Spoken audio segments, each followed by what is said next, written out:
In Cambodia, especially in rural village, people still honor spirits called Arya. These spirits are tied to the land, the forest, the rivers, and the home of ancestors. They are patient and watchful, and they can be protective, guiding families and keeping balance. However, if they are disrespected, disturbed, or ignored, they can become very vengeful and dangerous. Villagers have passed down countless stories of farmers falling sick after clearing a land without permission, or of shadows appearing in empty houses, and of voices echoing through the fields in the dead of the night. These tales are not just superstitions, they are warnings meant to teach respect for the spirits, for the land, and for the unseen forces that are said to live alongside humans in the village. And the story that you are about to hear is one of those tales. They are the story of Dara and her father, who unknowingly disturbed an area tied to the land around their home. The spirit watched, waited, and punished in ways that no one could easily explain. And what happened to them is a reminder that in Cambodia, the land remembers, the spirits are patient, and disrespect comes with a price. And so, the night begins. The story starts when Dara, who had not planned to come back to the village so soon, but when her father fell sick, she had no choice. The city felt far away now, and the roads to her family's house seemed emptier than she remembered. She arrived in the evening, carrying a small bag of clothes and medicines, hoping to find her father resting, but what she saw made her stomach tighten. He was lying on his thin mat, his face pale and drawn, but his eyes were wide open, staring at the ceiling as if he could see something beyond it. Dara kneeled beside him and trying to make sense of his words, because his lips were moving, whispering things she did not recognize. She leaned in closer and realized he was speaking in a language that she had never learned. The language was broken and old, and the syllables that sounded strange even to her ears. It made her feel uneasy, and she held her breath for a moment, waiting for him to finish or at least answer her. "Father, are you feeling cold?" she finally asked, her voice quiet and careful not to startle him. He didn't answer. He turned his head towards her slowly, but his eye did not focus on her. They seemed distant, as if he was looking through her and past the room. And then, barely audible, he whispered again, "They are here. They are waiting." Dara felt a chill, though she told herself it was just a worry. She looked around the room, trying to see what he might be seeing, but the corners were empty. She convinced herself it was just fatigue, the kind that made people say strange things when they were sick. But still, something about his tone made her pause. And for hours, she stayed beside him, half sitting, half kneeling, watching as he continued to whisper to himself. He shifted sometimes, with small movements that seemed deliberate, reaching towards the air in the corner of the room, and she didn't really understand what he was doing, and she did not dare to ask as well. Her own heart kept beating so loudly, she was afraid he would hear it. Sometimes he smiled faintly, just a small movement of his lips, but it did not reach his eyes. Sometimes he would mumble words that were broken and hard to catch. Dara wanted to tell herself it was only sickness, that he was imagining things or dreaming while awake. But she could not ignore the feeling that he was aware of something, listening to something that she could not hear. She tried to keep him talking, asking simple questions about his day, about his food, about small things that might distract him. Sometimes he answered at first, in a quiet voice, but soon he returned to whispering the same strange syllables, almost as if he was responding to something else. Dara sat in silence, unsure whether to move closer or step back, unsure of what to do if he continued to be like this all night. And as time passed slowly, the night seems to stretch, and Dara began to lose track of hours. Her father stayed on his mat, whispering while moving slightly now and then, his eyes fixed on something invincible. She tried to tell herself that she should keep herself busy, organizing a few things, folding clothes that she had brought, checking the small lantern, and her attention still kept coming back to him. At one point, she noticed that his hand twitched towards the corner of the room. He made a faint motion with his fingers, and then he smiled again. The smile strange and almost knowing, like he understood something that she did not. He muttered again, "They are waiting for me." Dora wanted so badly to shake him awake, to ask what he meant, to make him understand that nothing was there. But she could not move. She could not say a word. She stayed still, watching, with her mind racing with questions she did not dare to ask aloud. The night went on, slow and heavy. Dora sat beside him, her knees pulled up to her chest, her eyes fixed on her father, listening to the broken whispers, unsure if the world outside had disappeared or if it was just her imagination. By the time the first light of morning touched the roof, her father was still weak, still whispering occasionally, and Dora felt the weight of the night settled on her chest. She knew something had returned to the house, something she could not see and could not fight, and she did not know if he would ever leave. That night, Dora could not sleep. Even though after the first light of the morning had come and gone, her father stayed pale and quiet, muttering the same strange words now and then, and she could not stop thinking about what he had said. She decided to go outside to see the cassava field where he had been working earlier, to check if everything was normal. The moon hung low at the dead of the night, and a path to the field felt longer than it had in the daylight. As she reached the edge of the field, she noticed that the cassava rows were taller than she remembered. The leaves pressed against each other, making narrow tunnels of shadows. Dora took a step forward and then another, unsure why she had felt compelled to come out here. The ground was soft under her feet, and every step made a small crunch that sounded louder than it should in the quiet night. She reached the first row and paused, her heart racing. She had planted the cassava here with her father before, and she had walked these rows countless of times. But tonight, somehow, it felt different. The soil looked disturbed in places where no one had been, and small footprints pressed into the dirt, some fresh, some older, and leading to the circles that had no beginning or end. Dora was curious, she bent over closer to look.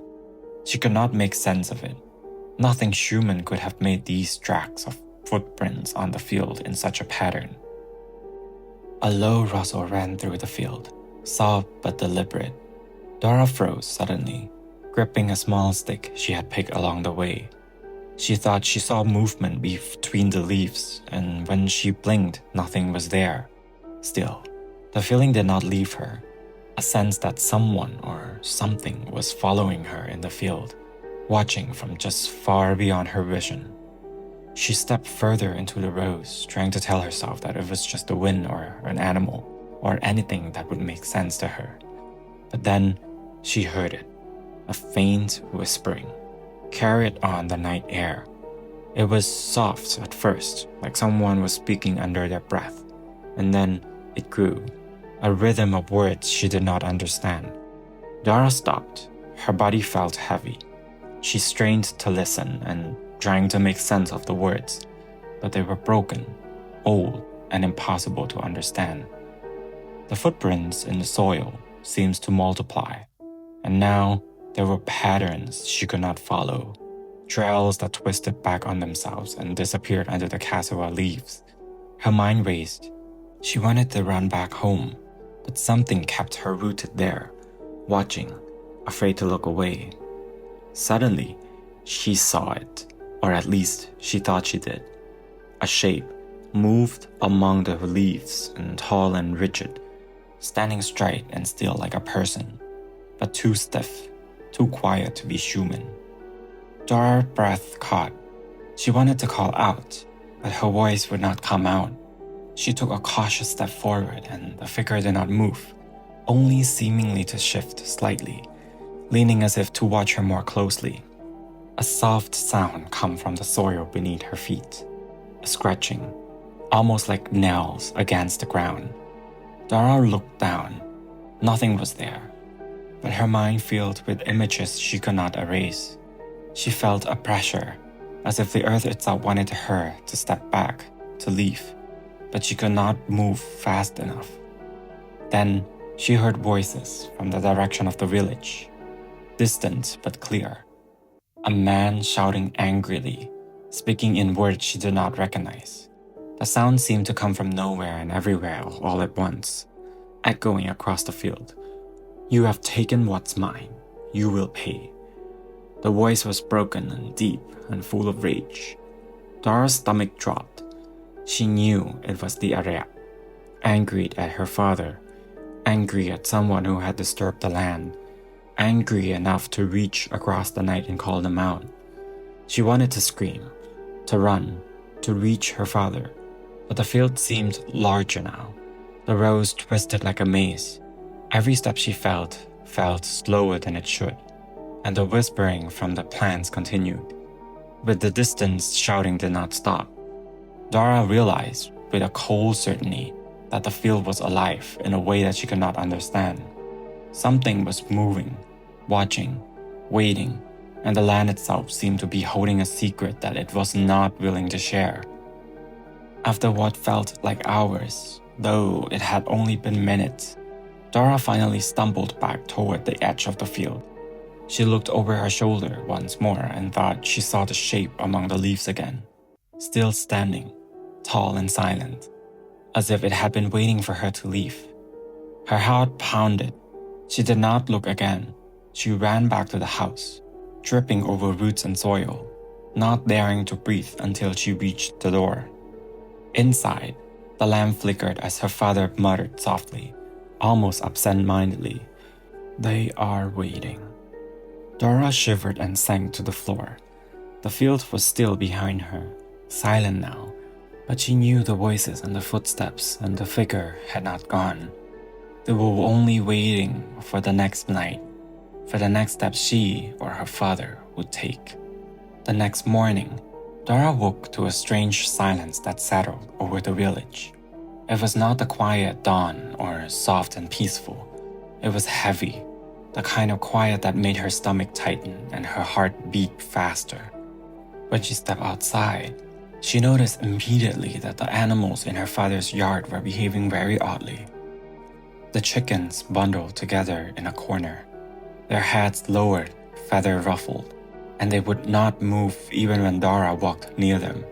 Some of them had fallen over, their bodies stiff and cold, and she did not understand what had happened. She sat down to check on them, but they were lifeless. Her hands shook as she stood back up, and a chill ran down her spine.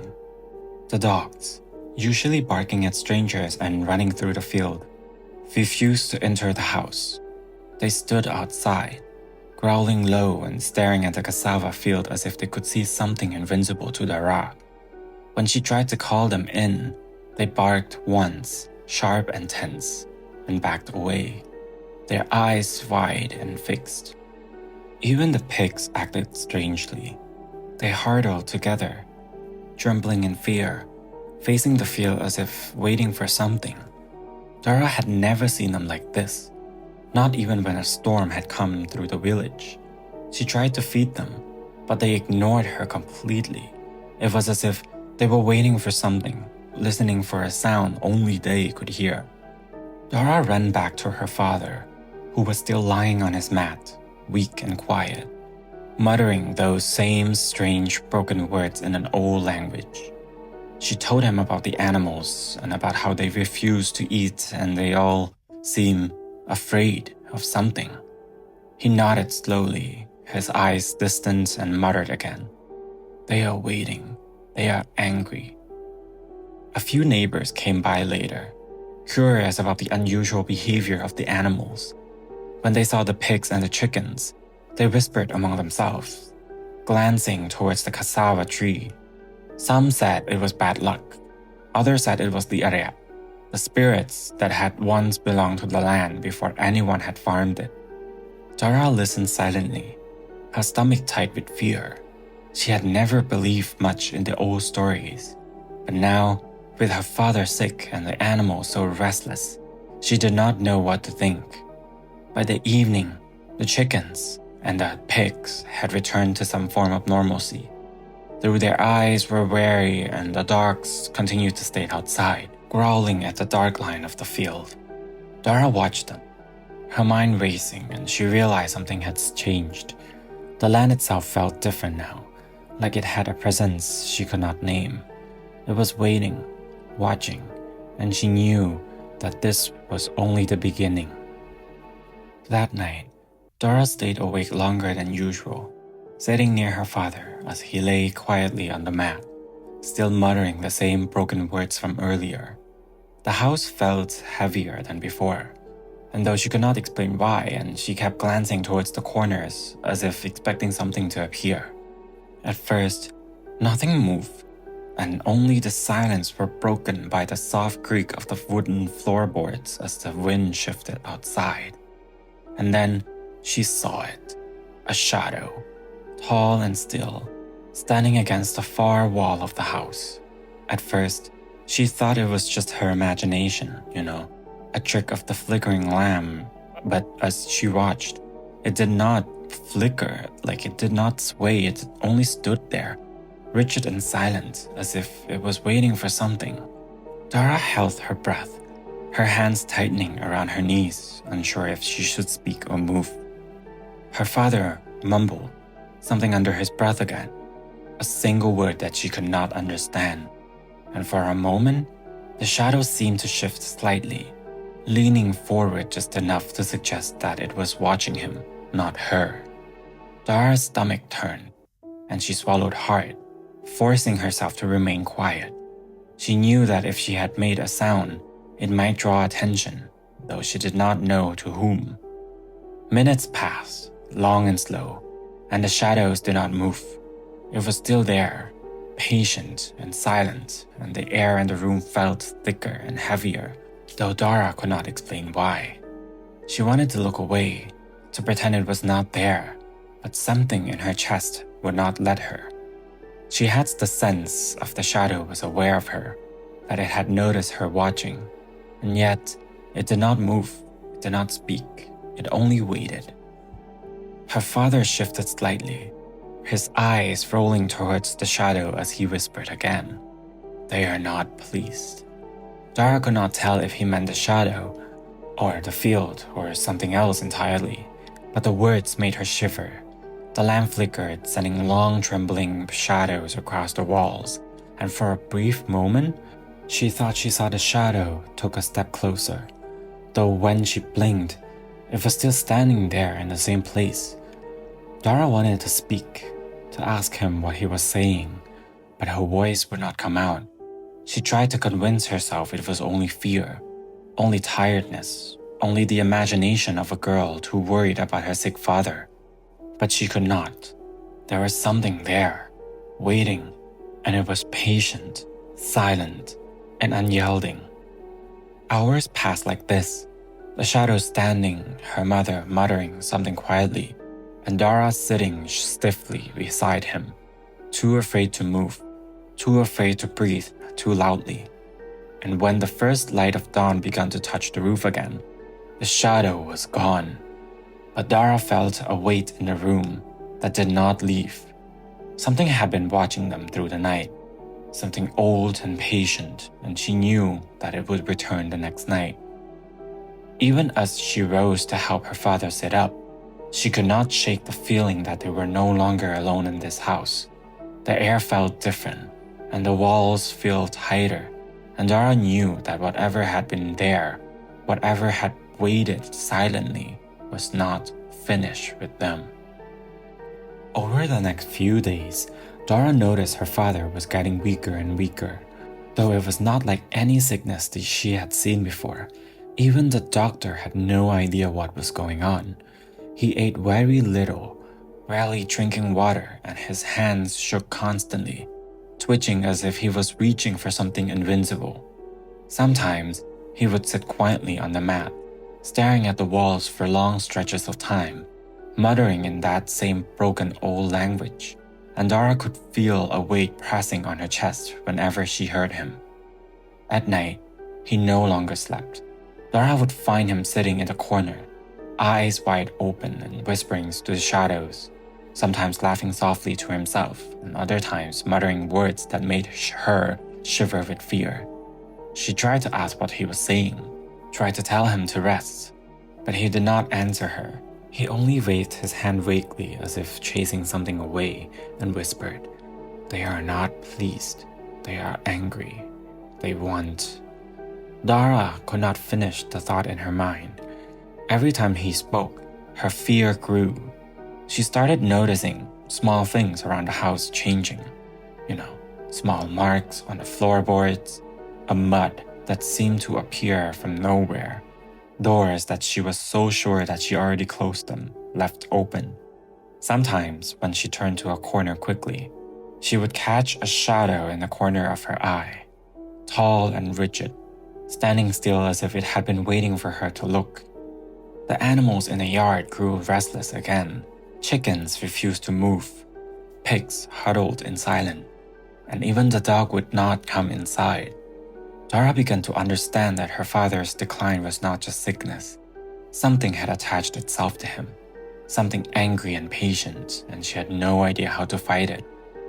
One night, she woke to a strange sound that made her freeze completely.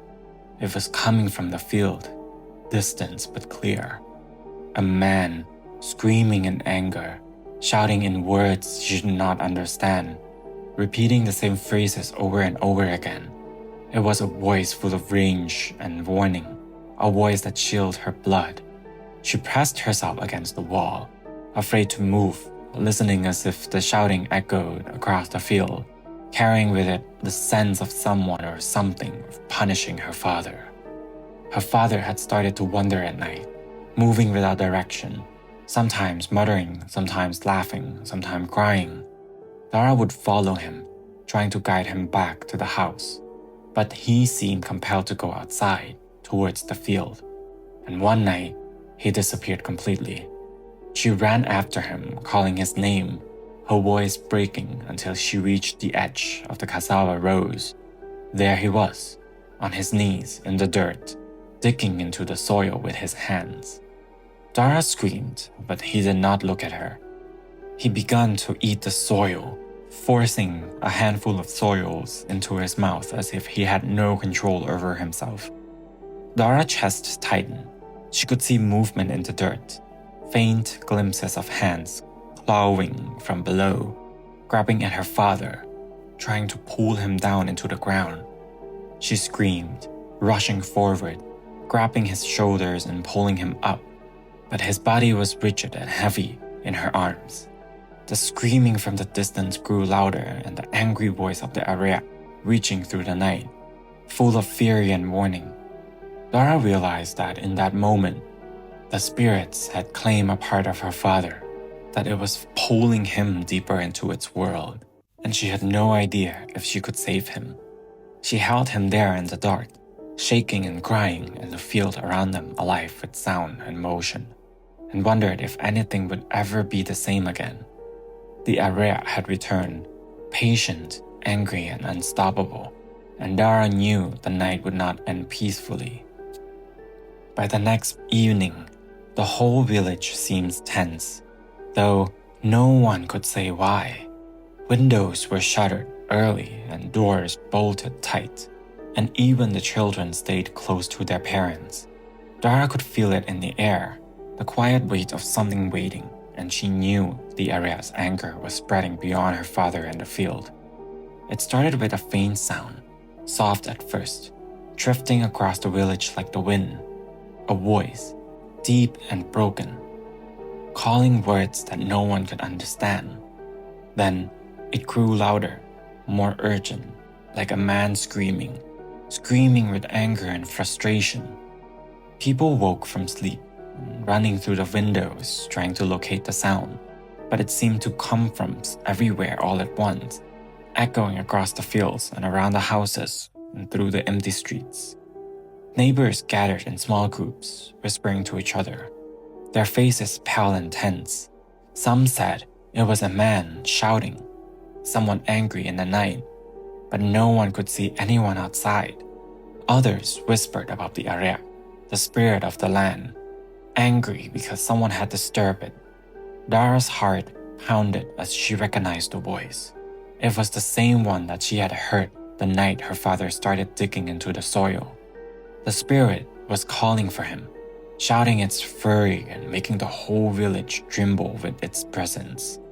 She ran towards her father's house, past rows of cassava that seemed darker under the moonlight, and saw neighbors peering through from their window, frozen with fear.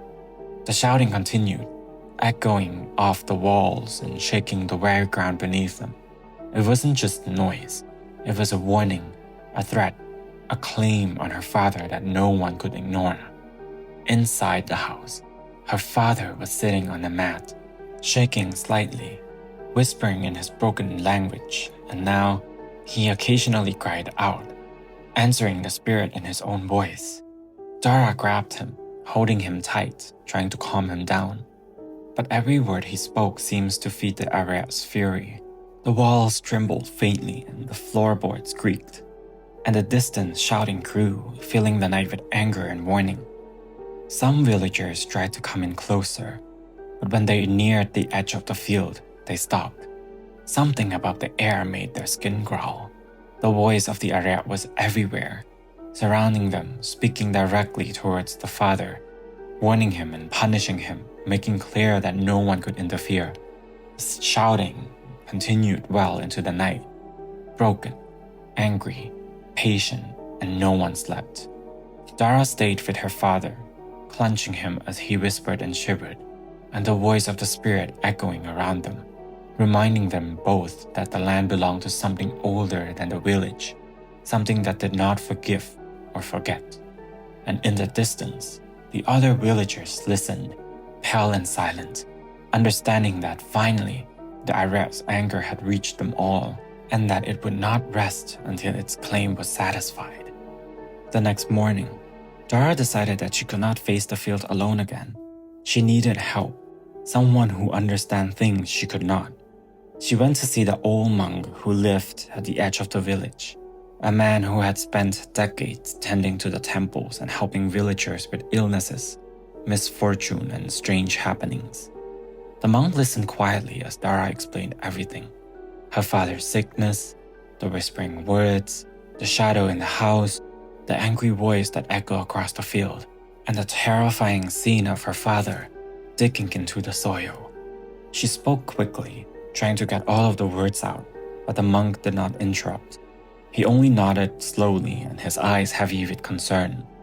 When she finished, he leaned back, his face pale in the soft morning light, and said quietly, "You do not understand. This is not sickness. This is the Arya. It's the spirits of the land, old as the trees, old as the soil. Long ago, it was a peace, respected and honored. But someone, your father or someone before him, disturbs its home without asking, and now it's angry." Dara's hand trembled. "But what do we do? How could we stop it?" she asked. The monk shook his head slowly. "You cannot stop it with words alone. You cannot force it to relieve. You must respect it, offer what it needs, and show that you understand it is not yours to take." He paused, looking at her seriously. "If you ignore it, it will continue to take, and the one it wants will disappear. The land does not forgive easily." Dara swallowed hard, and the weight of his words pressing on her chest. She had never believed much in the old spirits, in the stories villagers told at night.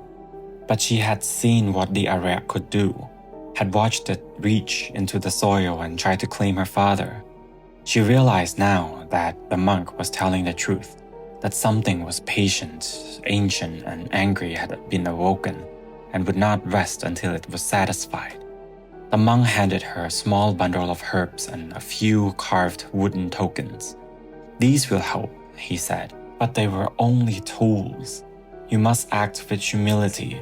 You must show the Arya that you understand it, or it will not stop." Dara left the temple carrying the small bundle, her mind heavy with fear and determination.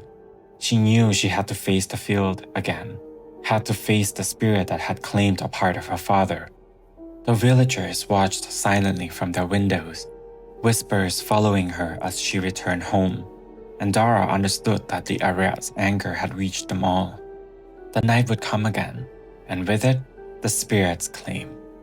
She entered her house, and her father was sitting weakly on the mat, his hands trembling, whispering broken words.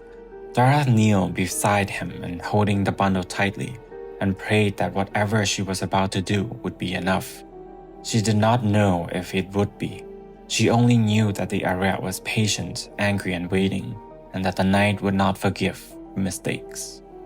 That night, Dara waited until the moon was high, casting pale light over the cassava tree. She held the monk's bundle tightly in her chest, her fingers gripping the herbs and carved tokens, her heart hammering with fear.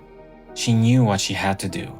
She had to face the Ariat, to show its respect and understanding and try to protect her father from whatever he had claimed. The field was quiet at first, but Dara could feel it watching her, patient and still. She stepped slowly through the rows of cassava, each step heavier than the rest, her eyes scanning the shadows between the leaves. She called her father's name softly, hoping he would respond, and then she saw him. He was on his knees, digging into the ground again, his hands shoving dirt into his mouth, and his body twitching uncontrollably. Dara ran forward, shouting, trying to reach him, but a cold wind blew across the field, carrying a low, angry voice. "You disturb what belongs to me. You will pay." The words echo around her, shaking the night's air, filling her chest with panic. Dara kneeled beside her father, holding his shoulder and shaking him, whispering his name over and over. He did not look at her, only muttered broken words, whispering to the unseen presence that had taken hold of him. She placed the monk bundle carefully on the ground, arranging the herbs and the tokens in a small circle around him as the monk had instructed. The Ariat presence seemed to grow stronger, heavier, as if it had noticed her, as if it was testing her courage. She felt a pressure in the soil beneath her knees, faint but insistent, like the earth itself was alive, responding to her father's struggle. Dara spoke softly, holding her father's hand, trying to be steady. "We are sorry. We did not mean to disturb you. Please let him be. Please." For a moment, nothing happened. The night was still, except for the whispering of the cassava leaves and the distant echo of the angry voice. Then, the soil around her father shivered slightly, as if the hands were raising from the ground again, testing her and testing him. Dara gripped his shoulders, shaking him harder, speaking words of apology and respect, repeating what the monk had taught her. Her father groaned, trying to pull himself away from the soil, and for a brief moment, Dara thought they might succeed. The wind shifted again, carrying the voice louder and angrier, but something had changed. The hands in the dirt receded slowly, fading into the ground. The whispering of the leaves softened, and the air, heavy and oppressive before, seemed lighter, though still tense. Dara held her father close, tears running down her face, and whispered, "It's okay. It's gone for now." He was trembling, weak, but alive, and for the first time that night, he looked at her, and his eyes were confused but aware. Dara knew it was only temporary, that the Ariat would watch them still, that it would not forgive mistakes easily. But she had done what she could. She had faced it, shown respect, and pulled her father back from its claim. The field was silent now, and the angry voice faded into the distance, leaving only the whispering leaves and the faint rustle of the soil under the moonlight. Dara held her father, exhausted, afraid, but alive, and she knew that the nights ahead would be difficult. The Ariat was patient, the Ariat was angry, and was only waiting for the next mistake. The morning after the final night, Dara and her father returned to the village slowly, their steps cautious and their eyes scanning the fields and the houses. The villagers watched them from doorways and windows, whispering among themselves, still tense, still wary of what had happened. The field was quiet now, peaceful in appearance, but Dara could feel that the land had not forgotten, and the Arab presence lingered beneath the soil and in the shadows. Her father was weak, but he could walk again, and though his hand trembled, the worst of the spirit's claim seemed to have passed. He spoke little, muttering words in the old language that Dara could not always understand, but she felt relief in knowing that he was alive. She watched him carefully, making sure he did not wander towards the field again, holding the monk's bundle close in case the spirit returned. The villagers resumed their daily lives, though fear remained. Chickens moved freely again, and the dogs barked at the edge of the village, and the field seems quieter, though the whispers of the wind through the cassava leaves still carried an unshakable weight. No one spoke openly about the Arab anymore, but everyone remembered. Dara understood something that she had not before. The Arab was patient and waiting, and it did not forgive anyone who disturbed its home without respect. But it could be a peace that acknowledged and understood. That knowledge had saved her father. She stayed close to him, helping him recover, watching the field and learning to respect the power that had almost claimed him. So, the village lived on, quieter and more careful. Dara carried the memory of that night like a warning stretched in her chest. She would never forget the shadow standing in the house, the hands reaching from the soil, or the angry voice that roared through the fields. The Arab was patient, ancient, and watching, and its presence remained as long as the land did. In the end, Dara knew that something could not be explained, something that could not fully be seen and could not fully be fight with strength alone. They had survived because they acted with respect, humility, and courage and apologized. And she understood that surviving the Arab was not just about fear. It was about understanding, patience, and acknowledging a power far greater than themselves. The wind still whispered through the fields at night, carrying the faint memory of the spirit's voice, and Dara listened carefully, knowing that some warnings would last forever. And that is the end of the story. I know this might sound impossible to outsiders, but stories like this happen in rural Cambodian villages all the time. The Khmer have long believed in the spirits called Arep, tied to the land and the ancestors. They can protect or punish, and disturbing their home can bring illness and misfortune or worse. These stories are not just superstitions. They are warnings, passed down through generations to teach respect for the land and the unseen forces around us. Dara's experience is one of many, a reminder that in Cambodia, the spirits are always watching, patient, and never forgotten.